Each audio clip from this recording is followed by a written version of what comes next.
Along with several confirmations of its remarkable new features, we now have our first actual glimpse at the iPhone 15 Pro Max. So, as our first post of the day, before we go on to the announcement of the iPhone 15 Pro Max, we have some good news for those of you who desire a larger screen on your iPhone.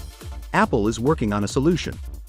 Although it's a little early to discuss this information, Ross Young is incredibly accurate when it comes to display leaks, as he has repeatedly shown.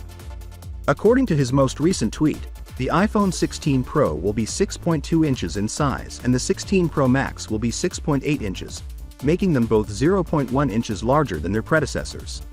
Next, we have information from Unknowns21 who has verified that the periscope lens will only be available on the iPhone 15 Pro Max this year and won't be available on the iPhone 15 Pro. Now the iPhone 15 Pro Max will include a periscope lens with an optical zoom of 5 to 6 times, which is a smart addition and an upgrade above the 3 times zoom of the previous model, according to casekoo, who also corroborated this in a report.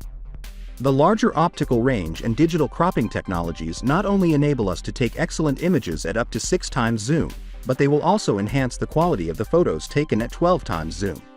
Next, we have more incredible news. The iPhone 15 Pro Max will have the thinnest bezel ever seen on an iPhone.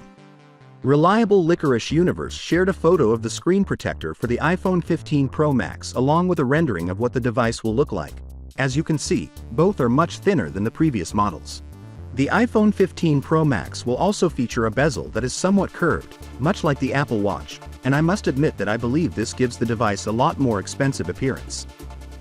There's no getting around the fact that the 15 Pro Max resembles its predecessor quite a bit, but at least the design has been improved, and will also get a bigger, brighter display on top of that.